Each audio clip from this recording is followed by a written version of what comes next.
Welcome to கவிஷ்கி kitchen. இன்னைக்கு நம்ம வீடியோல என்ன பார்க்க போறோம் அப்படின்னா, குழந்தைங்கள்லேருந்து பெரியவங்க வரைக்கும் எல்லாத்துக்குமே ரொம்ப ரொம்ப பிடிச்ச மட்டன் பிரியாணி எப்படி செய்யறதாங்க பார்க்க போகிறோம். மட்டன் பிரியாணினாலே ஸ்பெஷல். நம்ம இன்றைக்கி இன்னும் ஸ்பெஷலாக செய்யலாம். வாங்க எப்படி செய்யுதுன்னு பார்க்கலாம்.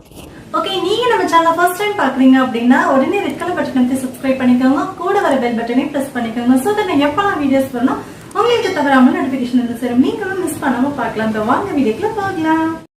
அதுக்கு இப்போ ஒரு பேன் எடுத்துக்கலாம், ட்ரை பேன் எடுத்துக்கலாம். அதுக்குள்ளே வந்து ஒரு 2 இன்ச் அளவுக்கு பட்டை சேர்த்துக்கலாம். கூடவே ஒரு ஜாதித்திரி சேர்த்துக்கலாம். ஒரு அரை ஸ்பூன் அளவுக்கு சோம்பு, ஜீரகம், மிளகு, கூடவே 3 ஏலக்காய், 4 கிராம்பு சேர்த்துருக்கேன். ஸோ கூடவே ஒரு ஸ்டார் சேர்த்துருக்கேன். இதெல்லாத்தையும் சேர்த்துட்டு ட்ரை பேனில் லைட்டாக வறுத்து விட்டுக்கலாம். இது கூட கொஞ்சமாக ஒரு 1.5 ஸ்பூன் அளவுக்கு வர மல்லி இருக்கும்ல, அது சேர்த்துக்கலாம். ஸோ சேர்த்துட்டு இதை நல்லா வறுத்து விட்டுக்கலாம். இப்போ வந்து நம்ம ஃப்ரெஷ்ஷாக மசாலா அரைக்கிறோம். ஸோ ரொம்ப வாசனை சூப்பராக இருக்கும். கூட வந்து ஒரு பிரிஞ்சி இலை சேர்த்துருக்கேன். ஸோ இது எல்லாத்தையுமே ட்ரை பேனில் சேர்த்துட்டு நல்லா வறுத்து எடுத்துக்கோங்க. உடனே வந்து வாசனை வந்தோட்டி அடுப்பை ஆஃப் பண்ணிவிட்டு கொஞ்சம் ஆற வச்சுட்டு மிக்ஸி ஜாரில் சேர்த்துட்டு நல்லா அரைச்சி எடுத்துக்கலாம் ஃபைனாக. இப்போ ஃபைனாக அரைச்சி எடுத்துகிட்டு வந்தாச்சு. இது கூட வந்து இஞ்சி பூண்டு சேர்த்துக்கலாம். ஒரு இன்ச் அளவுக்கு இஞ்சியும் ஒரு 7-8 பூண்டு அளவுக்கு சேர்த்துக்கலாம். இதையும் சேர்த்து நைஸாக அரைச்சிட்டு வந்துடலாம். இப்போ பாருங்கள், இது மாதிரி அரைச்சிருக்கேன். இது மாதிரி இருந்தாலும் ஒன்றும் பிரச்சனை இல்லை. இப்போது ஒரு குக்கர் வச்சுக்கலாம். குக்கரில் வந்துட்டு இப்போ நான் வந்து 2 ஸ்பூன் அளவுக்கு எண்ணெயும் 2 ஸ்பூன் அளவுக்கு நெய்யும் சேர்த்துருக்கேன். ஸோ நெய் சேர்க்கும் போது பிரியாணிக்கு நல்ல ஒரு ரிச் ஃப்ளேவர் கொடுக்கும். ஸோ இது கூட வந்து 2 பிரிஞ்சி இலை, 3 ஏலக்காய், 2 கிராம்பு சேர்த்துருக்கேன். தாளிச்சுக்கிட்டேன்.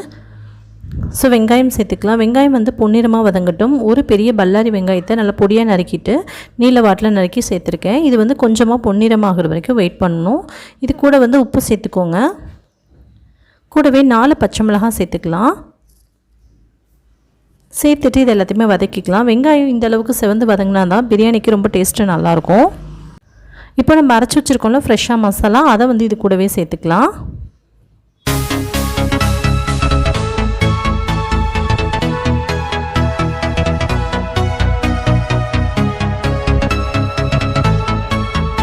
சேர்த்துட்டு 1 நிமிஷம் போல் வதங்கினதுக்கப்புறமா இது கூட வந்து காரத்துக்கு தேவையான அளவுக்கு மிளகாய் தூள் 2 ஸ்பூன் அளவுக்கு நான் சேர்த்துக்கிறேன். இது வந்து இப்போ நான் செய்யக்கூடிய பிரியாணி வந்து 3 பேர் தாராளமாக சாப்பிடக்கூடிய அளவுக்கு இருக்கும். ஒரு கைப்பிடி அளவுக்கு மல்லித்தலையும் ஒரு கைப்பிடி அளவுக்கு புதினா தலையும் கலந்து கழுவி எடுத்து வச்சுருக்கேன். அதை இது கூட சேர்த்துக்கிட்டேன். இது கூட வந்து மஞ்சள் சேர்க்கணும். ஒரு அரை ஸ்பூன் அளவுக்கு மஞ்சள் தூள் சேர்த்துக்கலாம்.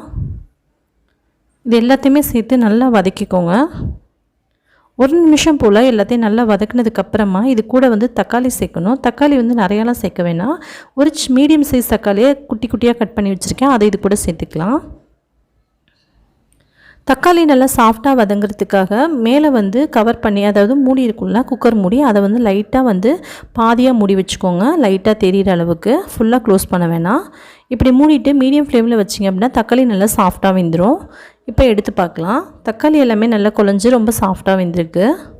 இப்போ இது கூட ஒரு 1/2 கப் அளவுக்கு தயிர் சேர்த்துக்கலாம். இதுக்கு பதிலாக நீங்கள் லெமன் கூட சேர்த்துக்கலாம். ஒரு 1/2 எலுமிச்சம்பழம் கூட புழிஞ்சு விட்டுக்கலாம். நான் இன்றைக்கி தயிர் சேர்த்துருக்கேன். சேர்த்துட்டு இதை நல்லா கலந்து விட்டுக்கோங்க. நம்ம மட்டன் எடுத்துருக்கிறது வந்து என்ன ரேஷியோவில் எடுத்துருக்கோம் அப்படின்னா, நம்ம அரிசி எவ்வளோ எடுக்கிறோமோ ஸோ அதே ஈக்குவலாக மட்டனும் எடுத்துக்கணும். நான் இன்றைக்கி 400 கிராம் அளவுக்கு அரிசி எடுத்திருக்கேன். ஸோ அதனால் 400 கிராம் அளவுக்கு மட்டனும் எடுத்துக்கிறேன். பீஸ் வந்து கொஞ்சம் பெரிய பீஸாக இருந்துச்சுன்னா நல்லாயிருக்கும். ஸோ இது கூட வந்து இந்த டம்ளரில் வந்து நான் 3 டம்ளர் அளவுக்கு நான் அரிசி அளந்துருந்தேன். ஸோ அதே 3 டம்ளர் அளவுக்கு தண்ணியும் அளந்துக்கணும். நம்ம பாஸ்மதி ரைஸ் சேர்க்க போகிறனால ஒன்றுக்கு ஒன்று கரெக்டாக இருக்கணும். ஸோ நான் இப்போ 1 டம்ளர் மட்டும் தண்ணி சேர்த்துட்டு இப்போ வந்து வேக வச்சு எடுத்துக்கிறேன். மட்டன் வேகிறதுக்காக மட்டும் 1 டம்ளர் தண்ணி சேர்த்து நல்லா ஒரு 4லேருந்து 5 விசில் விட்டு எடுத்திருக்கேன். ஸோ இப்போ மட்டன் நல்லா வெந்திருக்கும். இப்போது ஒரு பீஸ் மட்டன் எடுத்து நல்லா வெந்திருக்கான்னு பார்த்துடலாம். பாருங்கள், ரொம்பவே நல்லா வெந்தாச்சு. இப்போ வந்து நம்ம இது கூட அரிசி சேர்த்துடலாம். பாஸ்மதி ரைஸ் வந்து 1/2 மணி நேரம் ஊற வச்சு தண்ணியை வடித்து எடுத்து வச்சுருக்கேன். இப்போ இது கூட சேர்த்துட்டு நம்ம ஆல்ரெடி 1 டம்ளர் தண்ணி சேர்த்துட்டோம். இன்னும் 2 டம்ளர் அளவுக்கு மட்டும் தண்ணி சேர்த்தா போதும். 1 டம்ளர் அரிசிக்கு 1 டம்ளர் தண்ணி கரெக்டாக இருக்கும். ஏன்னா நம்ம குக்கரில் செய்கிறோம்ல, ஸோ அதனால்.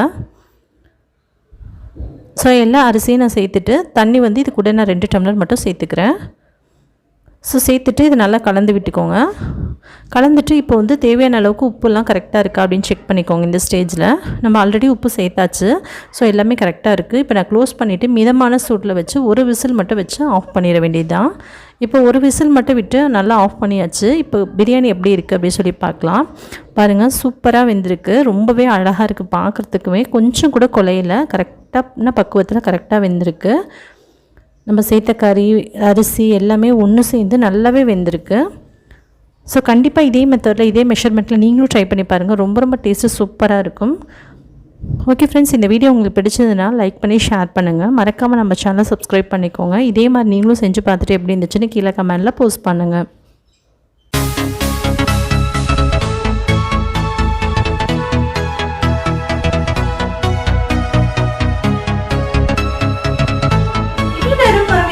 அனைவருக்கும் ரொம்ப ரொம்ப நன்றி. இன்னொரு இன்ட்ரெஸ்டிங்கான வீடியோவில் சந்திக்கும் வரை நன்றி, வணக்கம், பாய்.